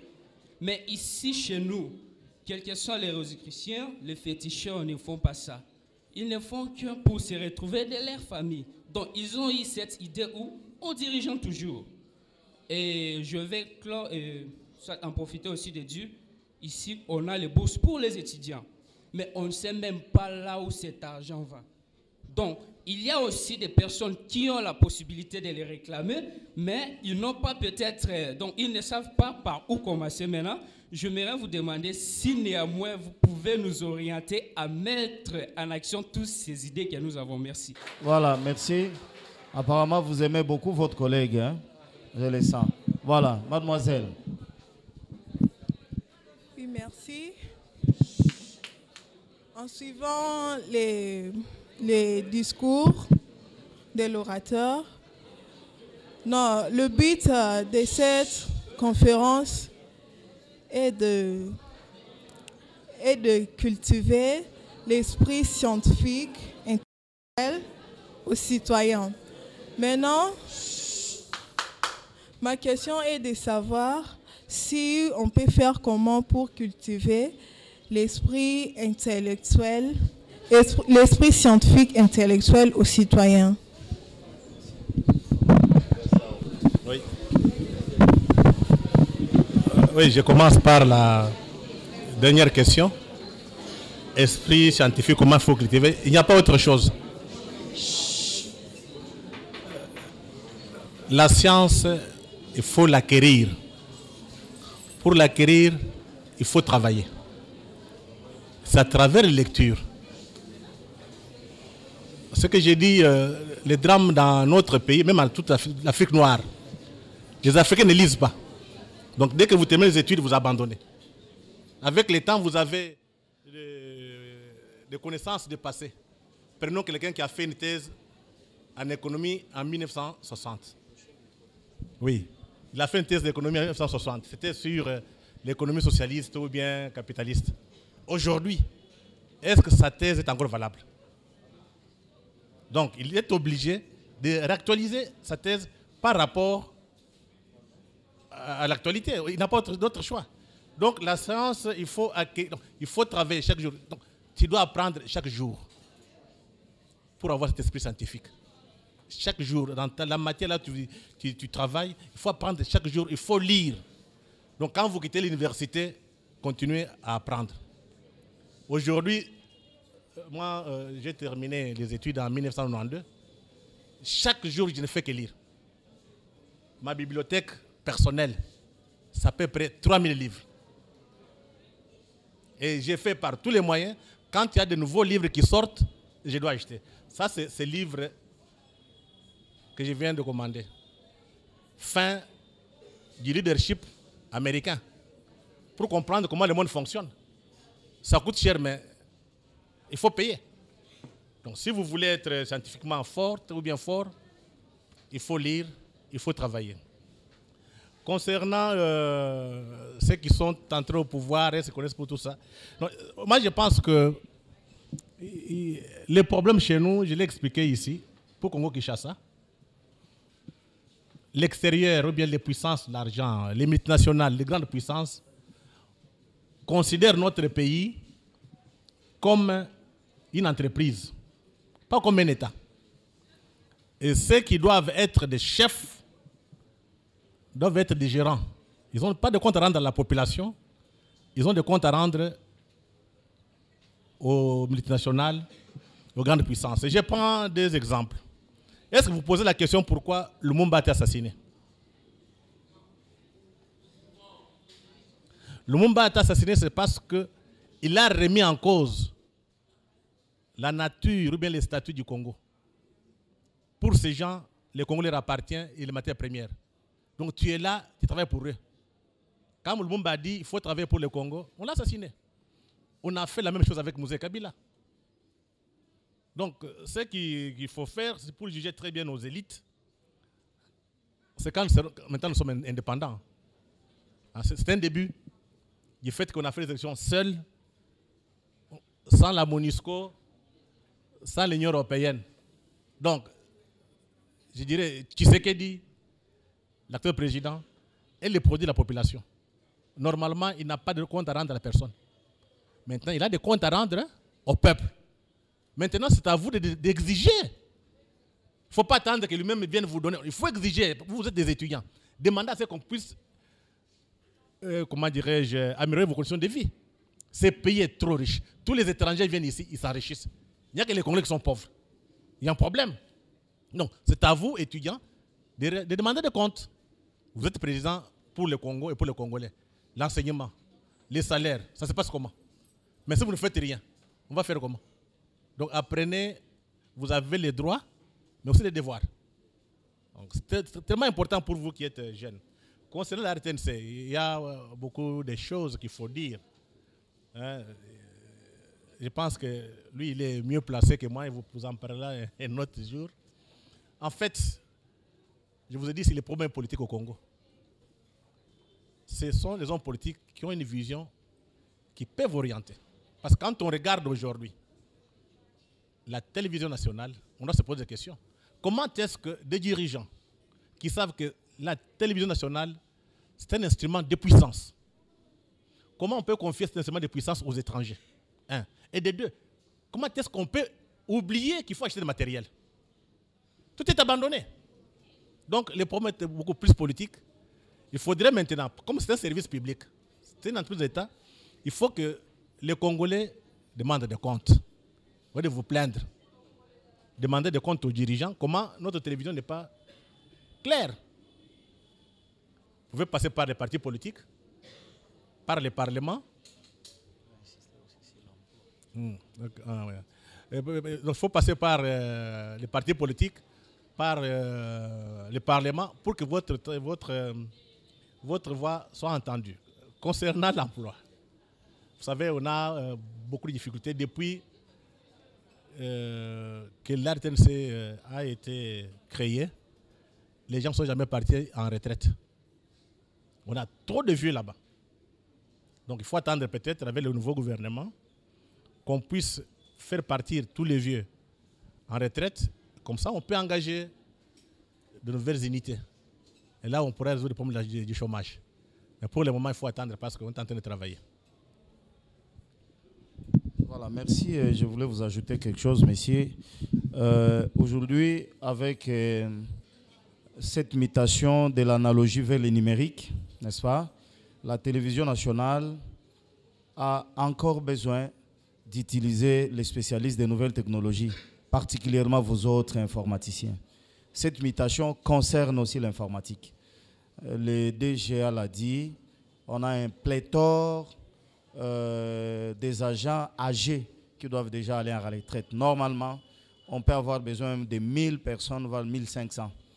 Vous voyez, c'est le média public, il doit avoir les informations sur l'ensemble du pays et communiquer aussi, diffuser sur l'ensemble de la République. Donc, on a énormément besoin du main-d'œuvre. On va attendre la politique de l'actuel chef de l'État pour voir si on va arriver à cette fin. Restez en contact avec vous, peut-être vous serez parmi les candidats retenus pour l'emploi. Je vous le promets. Merci beaucoup. Ok. Messieurs. Messieurs, venez, nous prenons celui-là. Non, non. Oui. Venez. Oui, toi là en lunette, venez. Ici, nous prenons la dame. Venez. Et le monsieur. Venez d'abord. Rapidement, rapidement. Posez la question. Ne tenez pas aussi une conférence. Question. Bonjour, monsieur le DGA de la RTNC. Je me nomme Boyongo Bonouka Vincent. Vous venez de nous parler de la réflexion sur la responsabilité des intellectuels dans la crise en RDC. Je voulais juste savoir comment ces mêmes intellectuels qui de nos jours sont considérés aux yeux du peuple étant comme des corrompus, menteurs et voleurs et tout consort, comment ils peuvent regagner la confiance ou bien leur crédibilité aux yeux du peuple ou aux yeux du monde. Et ma deuxième question, vous avez parlé de la médiatisation. Comment ces mêmes intellectuels peuvent aller s'exprimer peut-être à l'RTNC tant que d'abord l'RTNC est politisé de un. Parce que d'abord nous voyons actuellement ici en RDC, la Constitution d'abord exige le droit à l'expression, si je peux dire, à la liberté d'expression, voilà. Mais nous ne le vivons pas ici au Congo. À l'RTNC, si par exemple on amène le mot qui est visé, par exemple une grande autorité du peuple, de la République, ça ne peut pas passer. J'aimerais savoir comment, est-ce que vous avez déjà pensé à résoudre ce problème? C'est un peu ça. Merci beaucoup, messieurs. Le suivant.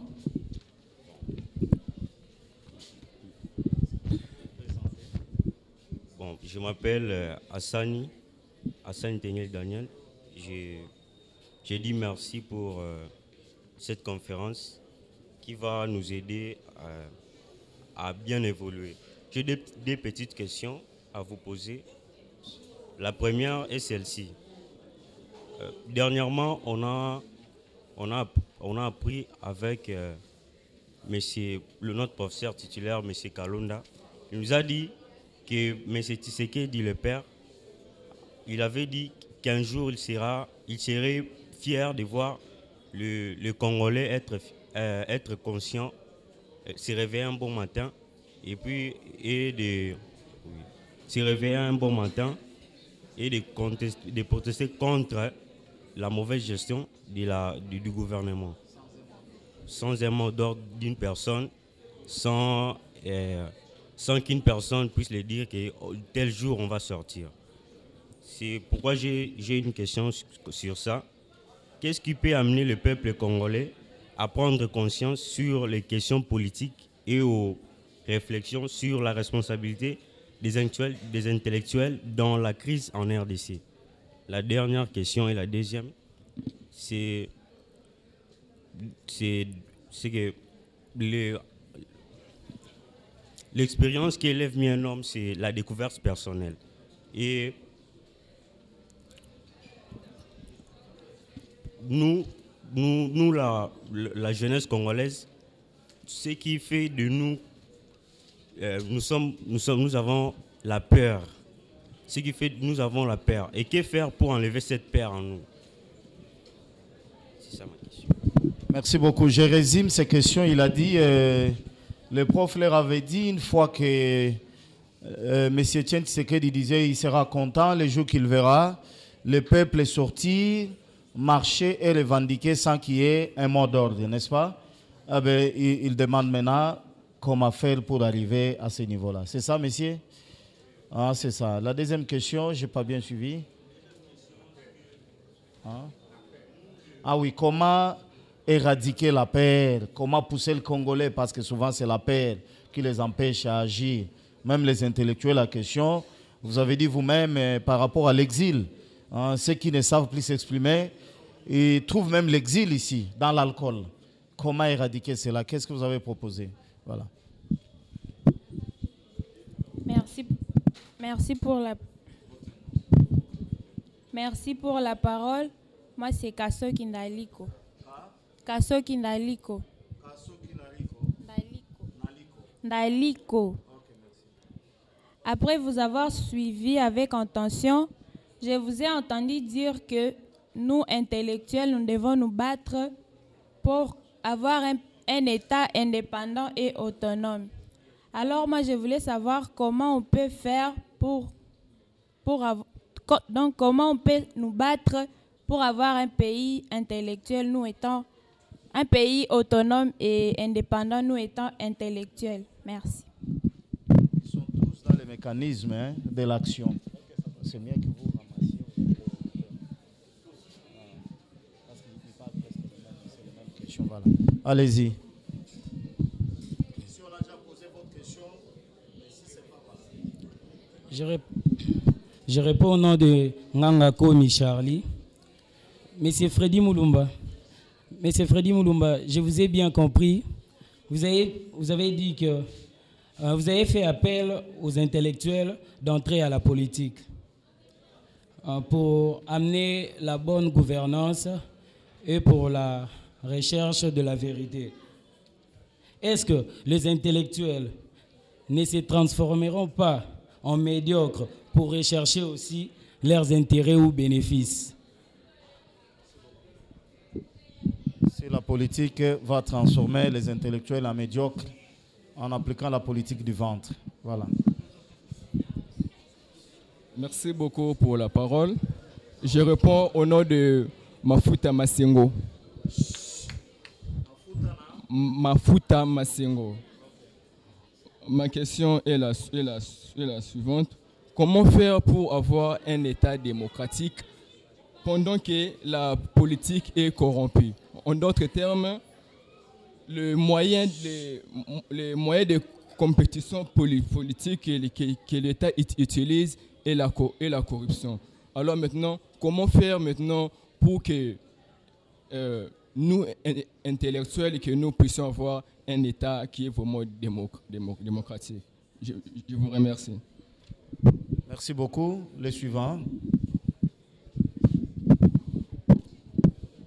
Je réponds au nom de Konzela. Ma question est celle-ci. Qu'avez-vous remarqué de manière pragmatique pendant votre parcours pour la réussite de cet ouvrage? Qu'avez-vous remarqué de manière pragmatique pendant votre parcours pour la réussite de cet ouvrage? Et peux-tu nous citer en quelques réalisations palpables quant au fonctionnement de ces derniers en RDC? De deux, qu'est-ce qu'il faut faire pour que l'État congolais puisse appliquer ou améliorer la réflexion sur la responsabilité des intellectuels qui exercent dans la NTIC? Je prends le cas de la RTNC. Et pour citer, y aura-t-il une évaluation complète des réalisations par rapport à ces derniers? Merci. Voilà. Suivant. Merci beaucoup, monsieur le DG, pour la parole. C'est l'étudiant Maïniki Nikamenga Michel.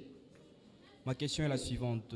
Tout au long de vos préliminaires, vous avez eu à faire une étude comparative sur les universités étrangères et celles qui se trouvent ici en RDC. Plus loin, quand j'ai lu dans votre ouvrage, vous êtes arrivé à dire que les instituts supérieurs et les universités sont la cible d'une nouvelle vision démocratique. En partant de cela, vous avez dit que les universités étrangères préparent leurs étudiants. Ma question est la suivante.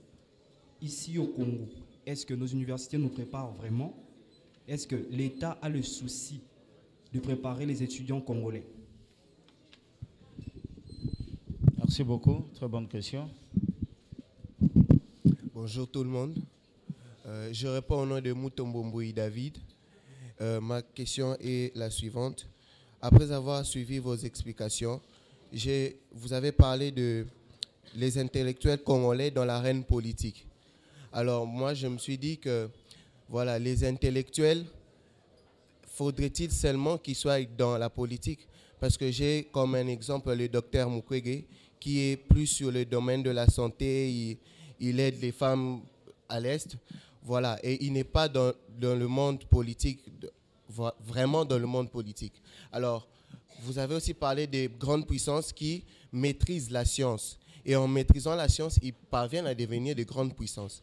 Alors, est-ce que dans ces grandes puissances, c'est tous les intellectuels qui sont seulement dans la politique?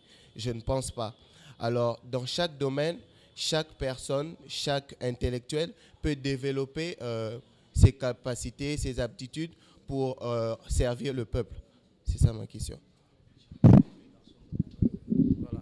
Très bonne question, merci beaucoup. On s'arrête d'abord. Donc, il y a plusieurs questions, au moins des grandes questions sur l'intellectuel et sur l'État, si je peux résumer comme ça. Monsieur, vous prenez le cas de Mukwege. Le docteur Mukwege, c'est un médecin.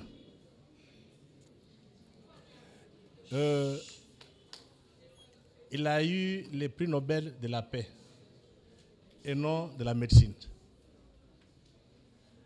Docteur Mukwege prend des positions politiques.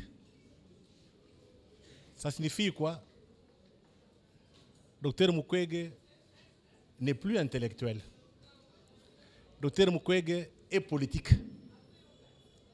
Si Docteur Mukwege pouvait s'exprimer en matière dans son domaine, on comprendrait encore mieux qu'il soit scientifique. Mais maintenant, il prend des positions politiques. Je vous ai dit ici que la politique, d'abord la science ou bien l'intellectuel, est à la recherche de la vérité. Les politiques est à la recherche du pouvoir. Ce sont deux voies différentes. Le pouvoir, il faut négocier, il faut trouver des compromis. On peut même utiliser n'importe quelle voie pour y accéder. Mais en matière de science, il y a des logiques, il y a des règles. Et les résultats ne seront pas les mêmes. Ici, la vérité, ici, les pouvoirs. On peut utiliser même des mensonges en politique, sauf en science. Donc, quand je parle qu'il faut que les intellectuels entrent au pouvoir, entrent en politique, je parle de la grande porte. Parce que la politique, c'est un art. Il y a des gens qui ont la capacité de négocier. Il y a des gens qui ont la capacité de trouver des compromis. Il y en a qui n'ont pas cette capacité-là. Donc maintenant, c'est la division du travail. Ceux qui sont aptes à faire la politique, ils peuvent y entrer. Mais ceux qui ne sont pas aptes, restent dans les laboratoires, restent à l'université pour produire la pensée. Comme ça, ceux qui sont dans la politique vont s'inspirer. C'est ce qu'on appelle la division du travail. Et vous verrez dans tous les grands pays, même en Chine où il y a encore un parti communiste qui est partout, quand c'est l'Académie des sciences qui fait son travail, on respecte les résultats. C'est un pays communiste. Hein? Ce n'est pas l'idéologie, c'est la science. Et voilà pourquoi la Chine a fait des miracles.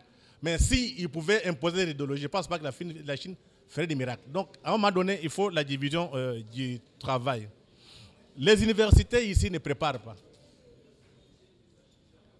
Quitter notre pays, aller ailleurs, essayer un peu de travailler avec des étudiants. Moi, je passe souvent au Cameroun. Je vois, j'ai un ami qui est professeur de journalisme. Je vois les travaux des étudiants. Très riches et très poussés. Mais quand je viens à l'IFASIC, c'est une catastrophe. Aujourd'hui, les gens terminent les cours, les études, ils ne savent même pas écrire. Vous apprenez dans quelle langue? Encore, être journaliste, ce n'est même pas faire un papier. Mais il sort, je suis licencié. Donc, je pense qu'on est en train de rendre un mauvais service à nos enfants. On ne peut pas construire une société dans des mensonges. Il faut rester rigoureux. Moi, j'avais un professeur blanc qui payait mes études. Il me disait jamais je peux te donner des points gratuitement. Tu dois travailler. Alors qu'il payait mes études, il pouvait dire non, tu vas passer. Non, non, non, non. Il dit ici, il faut que tu puisses travailler. Ce n'est pas le cas chez nous. Donc nous devons faire comme les autres le font. La rigueur. Quand vous prenez les niveaux aujourd'hui de nos universitaires, vous comparez avec ceux qui ont étudié vers les années 70 ou bien 80, le niveau a beaucoup baissé. Chez moi, la RTNC, quand je compare les temps de Kibambi Chintois et des autres, aujourd'hui, il n'y a pas match. Le niveau a beaucoup baissé. Donc nos universités ne préparent pas. Mais c'est votre faute aussi. Parce que vous aimez la facilité. Quand vous ne connaissez pas, vous allez voir votre parent, votre cousin, non, allez voir notre frère là, il faut qu'il me donne le point gratuitement. Les points, ça se mérite. La science, il faut l'acquérir. On ne l'achète pas. Mais si on est habitué à corrompre, à utiliser des cousins, de la famille, ce n'est pas bon. Parce que quand vous terminez ici, vous aurez un diplôme. Vous serez seul. Quand on va vous engager, vous passez un examen, vous verrez personne derrière, hein? Même pas votre professeur. Donc profitez de cette période pour acquérir les connaissances. Comment faire un État démocratique, là où il y a la corruption, un État moderne? Je pense que nous sommes dans une situation un peu spéciale aujourd'hui, où la corruption est devenue quelque chose de normal. Notre société est en crise. Notre société a perdu des repères. Pour preuve, tous les voleurs qui volent l'argent, c'est eux qu'on chante chez les musiciens. Des gens sérieux, on ne les voit même pas. Et je prends encore un exemple un peu plus patent. Le professeur Liolo est mort ici il n'y a pas longtemps. Hein? En face, c'était le Tumba. Et vous avez vu comment on a fait la publicité pour le Tumba et le Liolo. On n'a presque pas parlé. Donc, on a perdu des repères. Voilà pourquoi il faut que les intellectuels reviennent et remettent l'ordre. Ça signifie qu'il faut que les philosophes, les économistes, les politologues travaillent dans les laboratoires, dans les bibliothèques pour produire quelque chose de bon pour notre propre société. Si on ne le fait pas, on ne s'en sortira pas. Donc, corruption, vous l'avez vécu avec les élections. Rien n'est à cacher. Mais les drames dans tout ça, c'est quoi? C'est voir la complaisance de notre société. Vous savez, tel député a corrompu. Au niveau des juges, complaisance, et au niveau de la société. Ça signifie que, je dis, il y a l'absence, ce qu'on peut appeler la sanction sociale. Vous savez, au village, quand vous grandissez, nous qui avons grandi au village, si vous avez un père qui volait les poules des gens, tu auras difficile à marier une femme, à te marier quoi. On ne va pas t'accepter. Ça, c'est un enfant d'un voleur. Donc, ce qu'on appelle la sanction sociale, ça manque dans notre société. Avant de parler de la sanction pénale ou bien d'autres sanctions. C'est d'abord la sanction sociale. Les voleurs sont adulés dans ce pays. Les gens sérieux sont écartés. On ne construit pas une société sans l'éthique, sans la morale. C'est le travail des théologiens, des philosophes et d'autres de produire la pensée et de s'imposer. Donc il faut normalement que nous donnions l'exemple. Mais toi, tu vas critiquer les voleurs. Demain matin, tu es voleur. Qui va te croire? Personne. Donc il faut qu'il y ait quand même certaines personnes qui doivent prendre les choses en main pour donner l'exemple et les jeunes gens vont suivre. Intellectuels médiocres quand ils entrent au pouvoir, ce qui est normal. Ça dépend de quelle manière tu accèdes au pouvoir. Vous savez, ici, quand on dit il y a un nouveau gouvernement qu'on veut mettre en place, tous les professeurs d'université avec des dossiers la nuit, ils vont aller chercher du travail. Là, on ne vous respecte pas. Là, donc, dès qu'on vous prend, on vous impose une orientation. Mais si on vous prend parce que vous êtes, je prends encore un exemple clair, Mouyembe. Je me rappelle, quand il y a eu l'Ebola en Bandaka, le docteur Ilunga, au lieu de faire appel à Mouyembe, il a fait appel aux étrangers. C'était une histoire d'argent, il faut vendre les vaccins. Mouyembe était ici, on n'a même pas consulté. C'est là où on dit que la politique, c'est la politique qui décide. Qui c'est qui dit président dit non, cherchez Mouyembe. Aujourd'hui, Mouyembe est connu. Mouyembe, il y a eu même un prix au Japon. Un grand prix. Qui en a parlé? Mais quand c'est Mukwege, on en a fait beaucoup de bruit. Donc vous comprenez un peu l'histoire. Donc Mouyembe est resté scientifique. Mukwege est entré en politique. C'est ça le drame. Donc, pour éviter que, en entrant en politique, on soit médiocre, il faut poser des conditions. On vous appelle, ce n'est pas si mauvais, parce qu'il faut travailler pour l'État. Mais vous dites, quand je viens, c'est pour faire ça, ça, ça. Pas pour venir monter des coups, pour que les pays perdent. Maintenant, ça dépend de la conscience de chacun intellectuel. Donc, s'ils deviennent médiocres, c'est parce qu'ils le veulent. Ils veulent l'argent, tout simplement. Mais quand quelqu'un qui a été bien formé, à un moment donné, quand ça ne marche pas, il démissionne. Mais chez nous, quand tu vas démissionner, la première personne à te faire des problèmes, c'est ta femme. Tu dis, mais yo, quand démissionner, tu vas changer quoi? Ils ne comprennent pas ça. Et puis ta famille, tout le monde mange, toi tu refuses. Donc tu vois un peu le poids de la société. Donc tu peux être correct, mais la société n'a pas cette vision-là. Donc il faudrait essayer un peu d'imposer cette valeur au niveau de la société. Indépendance et moderne. Comment faire tout ça? Je pense que ceux qui font la politique, ou bien ceux qui réfléchissent sont des élites. La masse ne fait pas la politique. La masse suit. Et quand vous voyez, comme dans notre pays, on commence à suivre la masse, il y a danger. C'est l'élite intellectuelle, l'élite politique qui doit conduire la voie. Donc, il sait pourquoi il fait la politique, il sait pourquoi il fait des recherches, s'il est intellectuel ou bien il doit dire la vérité. Mais chez nous, il faut dire que la grande difficulté, on a perdu des repères du fait que notre société est en crise. La seule solution, il faut que les intellectuels prennent leur destin en main. Ça signifie quoi? Ceux qui sont en politique doivent faire la part des choses entre la caisse privée, leurs poches privées et la caisse de l'État. Ceux qui sont en matière, donc ceux qui sont dans les laboratoires, les intellectuels, les philosophes, c'est essayer un peu de conduire et la masse et les hommes politiques sur la bonne voie. Il y a un problème, quelles sont les solutions? Mais quand nous regardons généralement notre société, la plupart des intellectuels qui passent à la télévision sont des flatteurs. Voilà pourquoi ils ont disqualifié tous les intellectuels. Donc, le travail, moi je pense que la responsabilité aujourd'hui, ce sont les intellectuels qui la portent. Si le pays est par terre, c'est à cause d'eux.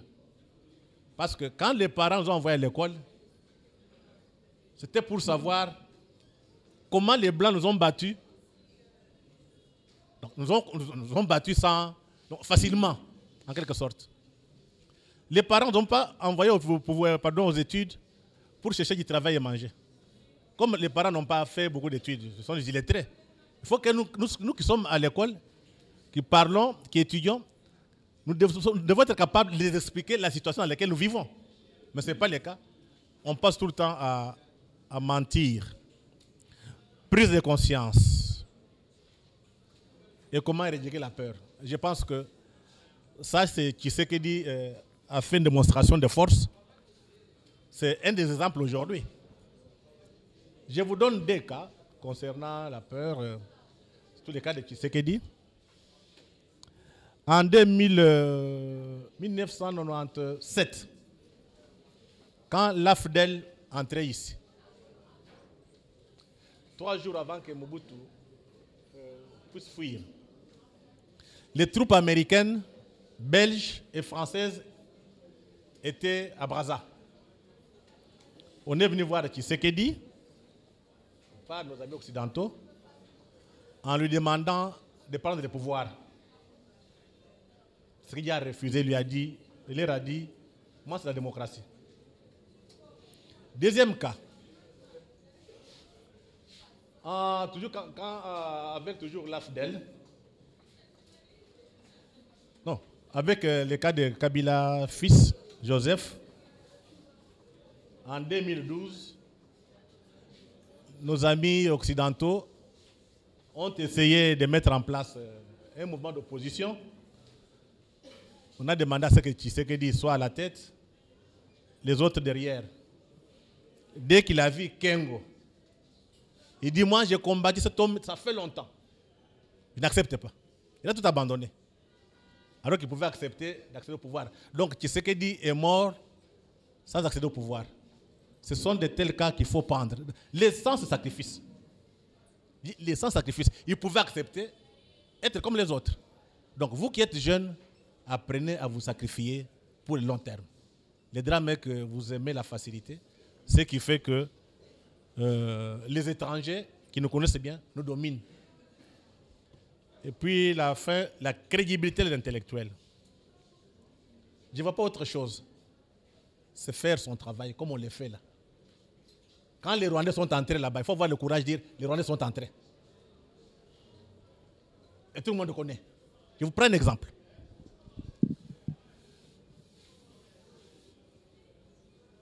5300 Interamwe quittent le nord Kivu vers le sud. Armés jusqu'aux dents. Devant le peuple, la population sort. La population va protester. Même avec mémorandum. La presse, rien. Les hommes politiques, rien. Les intellectuels, rien. Mais devant le peuple là qui souffre, comment vous serez crédible? Disqualifié? Des menteurs, des voleurs, des corrompus. Donc quand on est élite, on est intellectuel, c'est le moment de parler. Parce qu'on est proche de la population. De dénoncer. Mais à Kinshasa, tout comme au Congo, en général, tout le monde a peur de parler parce qu'il ne sera pas nommé ministre. Hein? Et personne n'est pas prêt pour marcher à pied. Donc apprenez les sans-sacrifice, vous qui voulez devenir des intellectuels, pour que vous soyez crédibles auprès de la population. La crédibilité se construit. Hein? Il faut construire ça en travaillant, en disant à la population, et prendre position quand ça ne marche pas. Mais quand vous êtes tous dans la flatterie, dans les galéos, hein? Hier c'était Mobutu, tout le monde dansait. Après, Mouzé vient, on avait encore des intellectuels changer de camp. Joseph vient, tout le monde change. Tshisekedi arrive, tout le monde change encore. Non, ça ne passe pas comme ça. Donc il faut que les intellectuels soient capables de dire la vérité à notre peuple et de l'orienter. Et là, vous avez une crédibilité. Sinon, ça ne sert à rien de faire les études. Voilà, merci. Applaudissez pour notre orateur, s'il vous plaît. Applaudissez.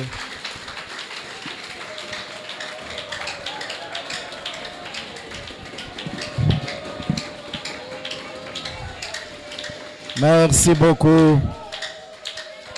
Je commence, silence. Nous sommes arrivés à la fin. Compte tenu du temps, nous ne saurons pas poursuivre. On va s'arrêter là. Mais je veux vraiment de tout cœur remercier notre orateur du jour, le DG Freddy Moulumba. Je crois que vous le suivez aussi dans les médias, n'est-ce pas? Voilà. C'est parmi les personnes ou les intellectuels congolais qui ont décidé de se sacrifier pour vous et pour le Congo. Le combat qu'il a commencé, rassurez-vous que les ennemis du Congo n'aiment pas ce genre d'intellectuels qui parlent, qui dénoncent et qui sensibilisent la population. Alors nous avons le devoir, nous tous et chacun là où il se trouve, de nous approprier ce combat, d'élever la voix, d'ouvrir les yeux et de dénoncer le mal comme intellectuel. Nous disons grandement merci à M. Freddy parce qu'à chaque fois que nous l'invitons, il est là pour nous. Merci beaucoup.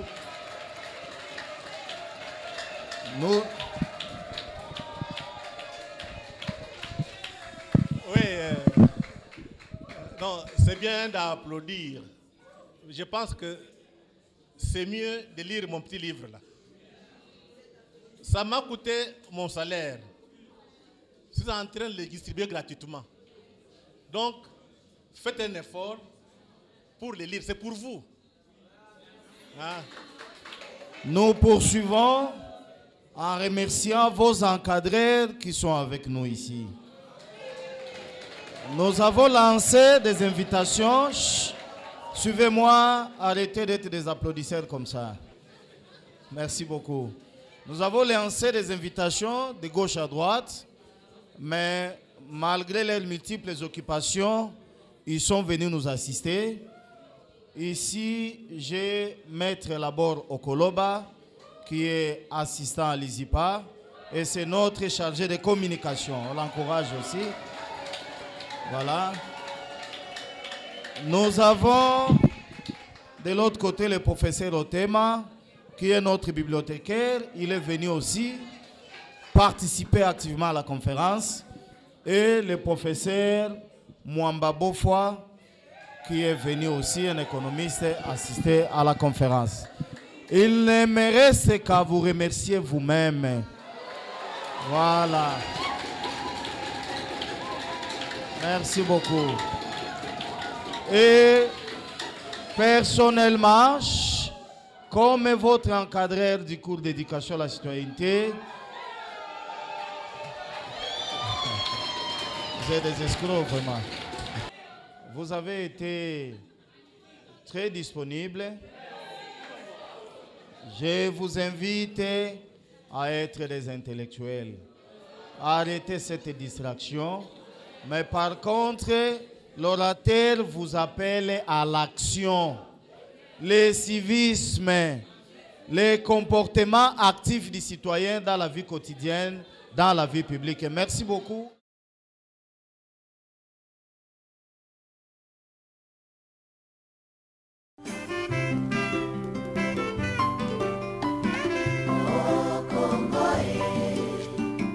Congo na biso Congo ka oseta ya libanda